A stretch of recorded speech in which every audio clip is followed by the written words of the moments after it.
CHAPTER VI. Discovery. Mr. and Mrs. Shelby, after their protracted discussion of the night before, did not readily sink to repose, and, in consequence, slept somewhat later than usual the ensuing morning. "I wonder what keeps Eliza," said Mrs. Shelby, after giving her bell repeated pulls to no purpose. Mr. Shelby was standing before his dressing-glass, sharpening his razor, and just then the door opened, and a coloured boy entered with his shaving-water. "Andy," said his mistress, "step to Eliza's door, and tell her I have rung for her 3 times. Poor thing," she added to herself with a sigh. Andy soon returned with eyes very wide in astonishment. "Lor, missus, Lizzie's drawers is all open, and her things all lying every which way, and I believe she's just unclared out." The truth flashed upon Mr. Shelby and his wife at the same moment. He exclaimed, "Then she suspected it, and she's off."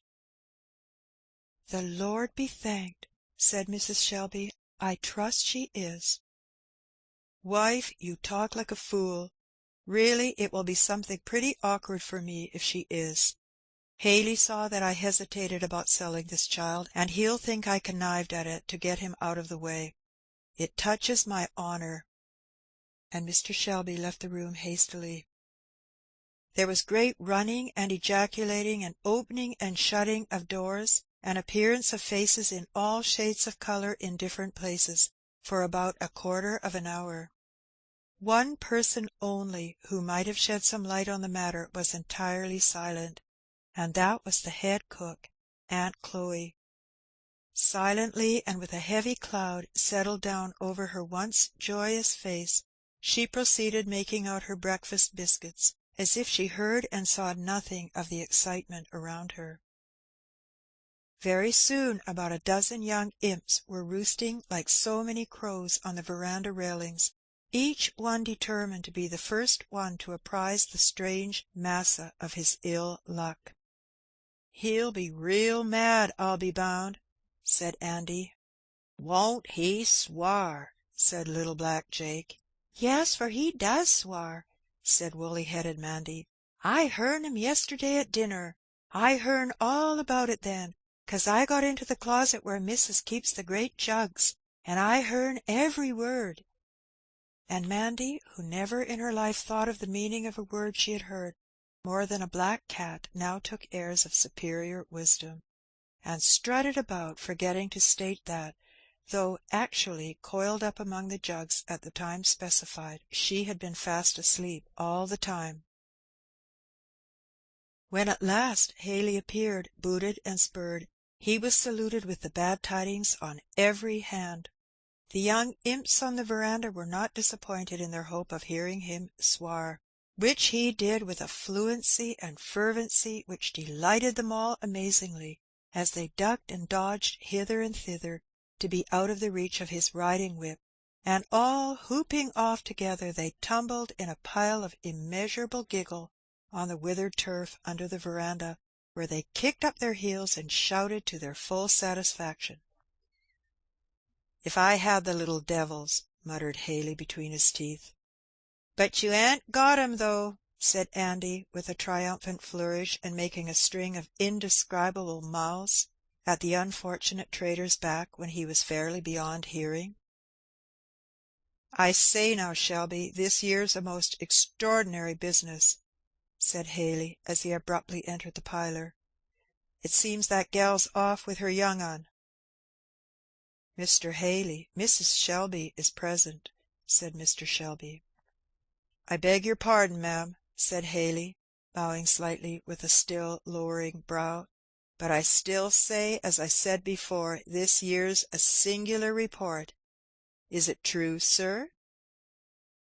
"Sir," said Mr. Shelby, "if you wish to communicate with me, you must observe something of the decorum of a gentleman. Andy, take Mr. Haley's hat and riding-whip. Take a seat, sir. Yes, sir, I regret to say that the young woman, excited by overhearing, or having reported to her something of this business, has taken her child in the night and made off. I did expect fair dealing in this matter, I confess," said Haley. "Well, sir," said Mr. Shelby, turning sharply round upon him, "what am I to understand by that remark? If any man calls my honour in question, I have but one answer for him." The trader cowered at this, and in a somewhat lower tone said that it was plaguey hard on a fellow that had made a fair bargain to be gulled that way. "Mr. Haley," said Mr. Shelby, "if I did not think you had some cause for disappointment, I should not have borne from you the rude and unceremonious style of your entrance into my parlour this morning. I say thus much, however, since appearances call for it, that I shall allow of no insinuations cast upon me, as if I were at all partner to any unfairness in this matter. Moreover, I shall feel bound to give you every assistance in the use of horses, servants, &c., in the recovery of your property. So, in short, Haley," said he, suddenly dropping from the tone of dignified coolness to his ordinary one of easy frankness, "the best way for you is to keep good-natured and eat some breakfast, and we will then see what is to be done." Mrs. Shelby now rose and said her engagements would prevent her being at the breakfast table that morning, and deputing a very respectable mulatto woman to attend to the gentlemen's coffee at the sideboard, she left the room. "Old lady don't like your humble servant over and above," said Haley, with an uneasy effort to be very familiar. "I am not accustomed to hear my wife spoken of with such freedom," said Mr. Shelby dryly. "Beg pardon, of course, only a joke, you know," said Haley, forcing a laugh. "Some jokes are less agreeable than others," rejoined Shelby. "Devilish free now I've signed those papers, cuss him," muttered Haley to himself. "Quite grand since yesterday." Never did fall of any Prime Minister at court occasion wider surges of sensation than the report of Tom's fate among his compeers on the place. It was the topic in every mouth everywhere, and nothing was done in the house or in the field but to discuss its probable results. Eliza's flight, an unprecedented event on the place, was also a great accessory in stimulating the general excitement.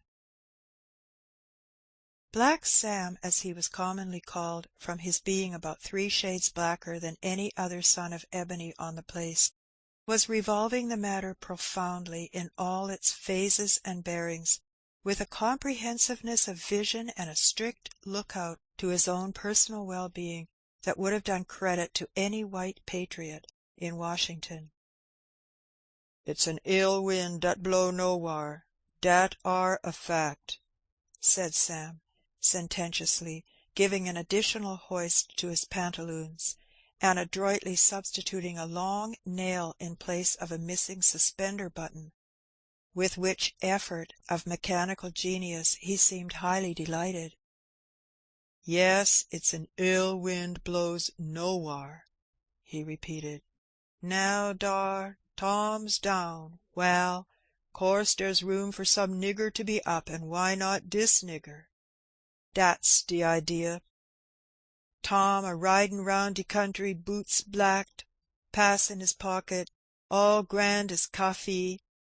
But who he? Now, why shouldn't Sam? Dat's what I want to know." "Hallo, Sam! Oh, Sam! Massa wants you to cotch Bill and Jerry," said Andy, cutting short Sam's soliloquy. "Hi, what's afoot now, young un? Why, you don't know, I s'pose, that Lizzie's cut stick and clared out with her young un?" "You teach your granny," said Sam, with infinite contempt. "Knowed it a heap sight sooner than you did. This nigger ain't so green now." "Well, anyhow, Massa wants Bill and Jerry geared right up, and you and I's to go with Massa Haley to look arter her." "Good now, dat's de time o' day," said Sam. "It's Sam dat's called for in dese yer times. He's de digger. See if I don't cotch her now, Mass'r'll see what Sam can do." "Ah, but Sam," said Andy, "you'd better think twice, for missus don't want her cotched, and she'll be in yer wool." "Hi," said Sam, opening his eyes. "How you know dat?" "Heard her say so my own self dis blessed mornin', when I bring in Mass's shaving water. She sent me to see why Lizzie didn't come to dress her, and when I telled her she was off, she just riz up, and says she, 'The Lord be praised!' and Mas'r, he seemed rail mad, and says he, 'Wife, you talk like a fool, but, lor, she'll bring him to. I knows well enough how that'll be. It's allers best to stand missis's side the fence now, I tell yer." Black Sam, upon this, scratched his woolly pate, which, if it did not contain very profound wisdom, still contained a great deal of a particular species, much in demand among politicians, of all complexions and countries, and vulgarly denominated "knowing which side the bread is buttered."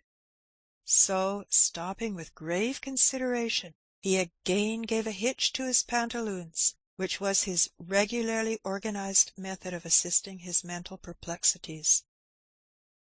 "Der ain't no saying never 'bout no kind o' thing in dis yere world," he said at last. Sam spoke like a philosopher, emphasizing "this" as if he had had a large experience in different sorts of worlds, and therefore had come to his conclusion advisedly. "Now, sartin I'd a said that missus would a scoured the varsal world after Lizzie," added Sam thoughtfully. "So she would," said Andy, "but can't you see through a ladder, ye black nigger? Missus don't want dis yer Massa Haley to get Lizzie's boy, dat's de go." "Hi," said Sam, with an indescribable intonation, known only to those who have known it among the negroes. "But I'll tell yer more'n all," said Andy. "I specks you'd better be makin' tracks for dem hosses, mighty sudden too, for I hearn missus 'quirin' arter yer, so you've stood foolin' long enough." Sam upon this began to bestir himself in real earnest, and after a while appeared bearing down gloriously toward the house, with Bill and Jerry in a full canter, and adroitly throwing himself off before they had any idea of stopping. He brought them up alongside of the horse-post like a tornado. Haley's horse, which was a skittish young colt, winced and bounced, and pulled hard at his halter. "Ho, ho!" said Sam. "Skeery, are ye?" and his black visage lighted up with a curious, mischievous gleam. "I'll fix ye now," said he. There was a large beech tree overshadowing the place, and the small, sharp, triangular beech nuts lay scattered thickly on the ground. With one of these in his fingers, Sam approached the colt, stroked and patted, and seemed apparently busy in soothing his agitation.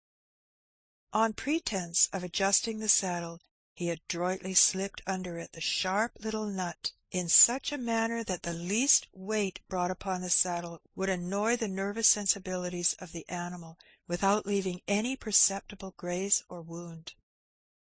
"Dar," he said, rolling his eyes with an approving grin, "me fix 'em." At that moment Mrs. Shelby appeared on the balcony, beckoning to him.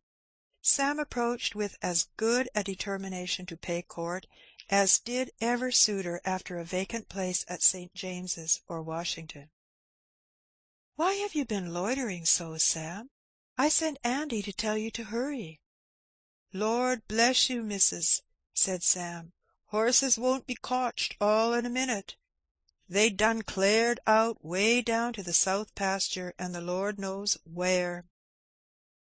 "Sam, how often must I tell you not to say 'Lord bless you,' and 'the Lord knows,' and such things? It's wicked." "Oh, Lord bless my soul, I done forgot, missus. I won't say nothin' of de sort no more." "Why, Sam, you just have said it again." "Did I? Oh, Lord! I didn't go for to say it." "You must be careful, Sam." "Just let me get my breath, missus, and I'll start fair. I'll be berry careful." "Well, Sam, you are to go with Mr. Haley to show him the road, and help him. Be careful with the horses, Sam. You know Jerry was a little lame last week. Don't ride them too fast." Mrs. Shelby spoke the last words with a low voice and strong emphasis. "Let dis child alone for dat," said Sam, rolling up his eyes with a volume of meaning. "Lord knows, I didn't say that," said he, suddenly catching his breath, with a ludicrous flourish of apprehension, which made his mistress laugh spite of herself. "Yes, missus, I'll look out for de hosses." "Now, Andy," said Sam, returning to his stand under the beech trees, "you see I wouldn't be 'tall surprised if dat ar gentleman's critter should gib a fling by and by, when he comes to be a gettin' up. You know, Andy, critters will do such things." And therewith Sam poked Andy in the side in a highly suggestive manner. "Hi!" said Andy, with an air of instant appreciation. "Yes, you see, Andy, missus wants to make time. Dat ar's clar to der most ordinary observer. I just make a little for her. Now, you see, get all dese yere hosses loose, caperin' permiscus roun' dis yere lot an' down to de wood dar, an' I spec massa won't be off in a hurry." Andy grinned. "Yer see," said Sam, "yer see, Andy, if any such thing should happen as that Massa Haley's horse should begin to act contrary and cut up, you and I just lets go of our'n to help him, and we'll help him. Oh, yes!" And Sam and Andy laid their heads back on their shoulders and broke into a low, immoderate laugh, snapping their fingers and flourishing their heels with exquisite delight. At this instant Haley appeared on the verandah. Somewhat mollified by certain cups of very good coffee, he came out smiling and talking in tolerably restored humour. Sam and Andy, clawing for certain fragmentary palm leaves, which they were in the habit of considering as hats, flew to the horse-posts to be ready to "help masser."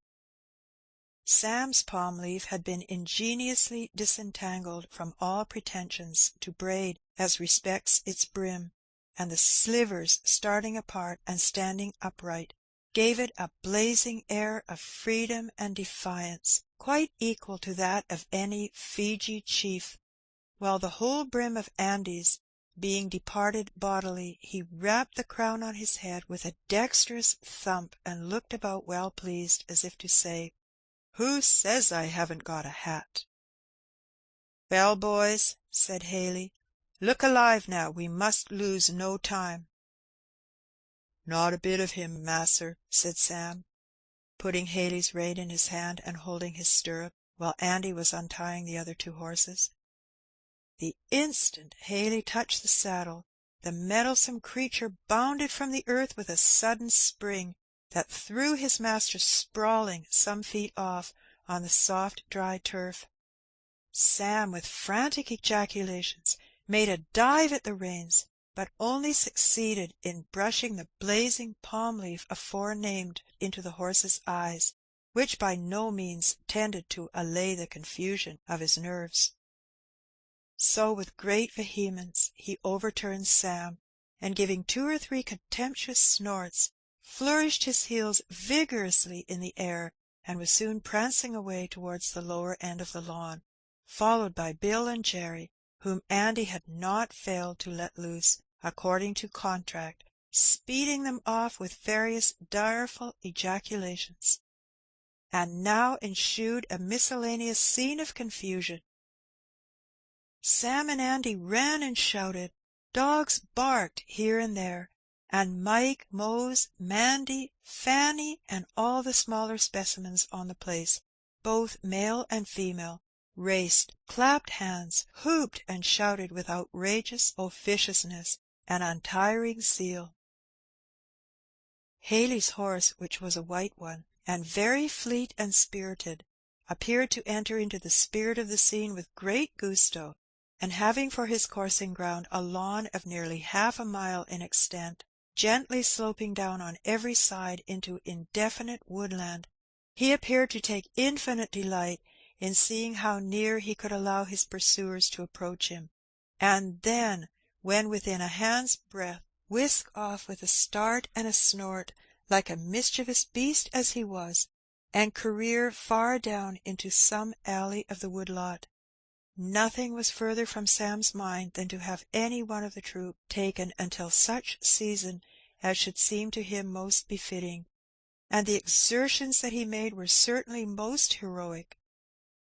Like the sword of Coeur de Lion, which always blazed in the front and thickest of the battle, Sam's palm leaf was to be seen everywhere. When there was the least danger that the horse could be caught, there he would bear down full tilt, shouting, "Now for it! Cotch him! Cotch him!" in a way that would set everything to indiscriminate rout in a moment. Haley ran up and down and cursed and swore and stamped miscellaneously.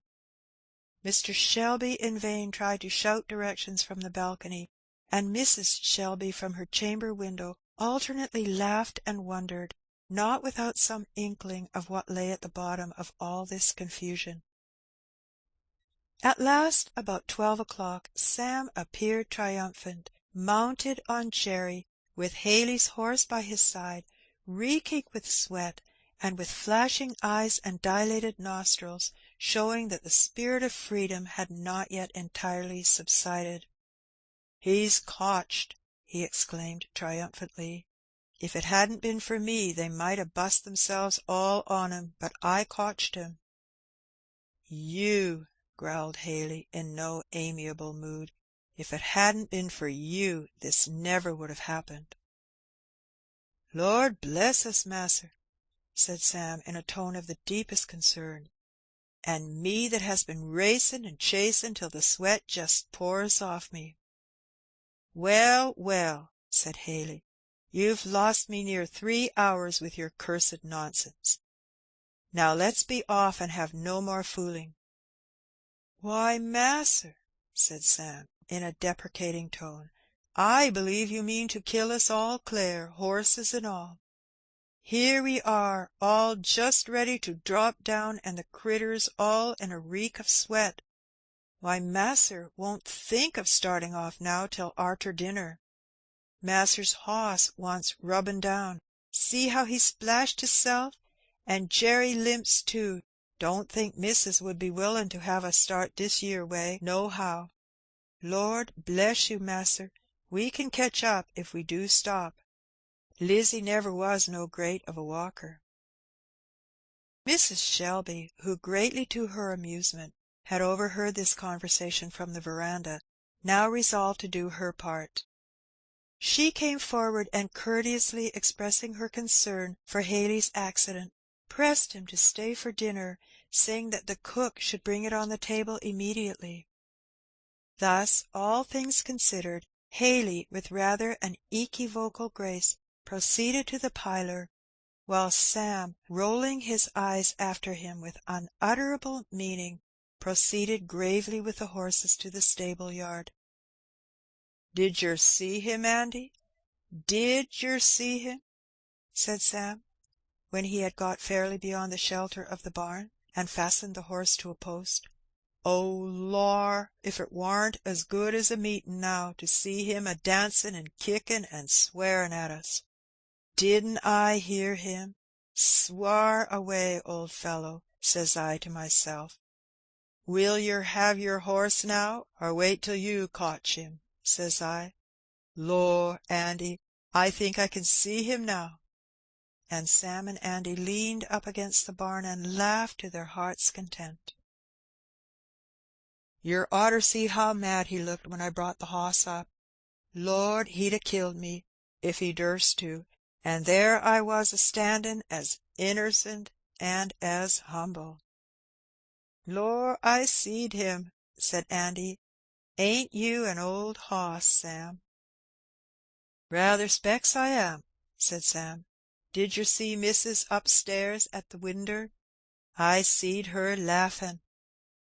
"I'm sure I was racing so, I didn't see nothin'," said Andy.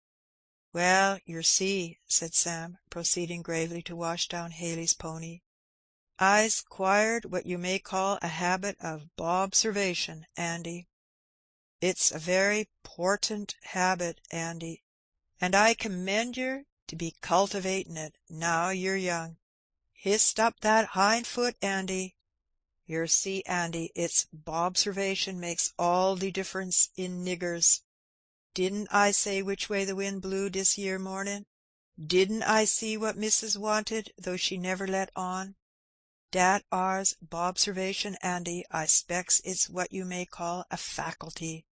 Faculties is different in different peoples, but cultivation of 'em goes a great way." "I guess if I hadn't helped your bobservation dis morning, yer wouldn't have seen your way so smart," said Andy. "Andy," said Sam, "you's a promisin' child, dere ain't no manner o' doubt. I thinks lots of yer, Andy, and I don't feel no ways ashamed to take ideas from you. We oughtn'ter overlook nobody, Andy, 'cause the smartest on us gets tripped up sometimes. And so, Andy, let's go up to the house now. I'll be bound missis'll give us an uncommon good bite dis yer time." Chapter 7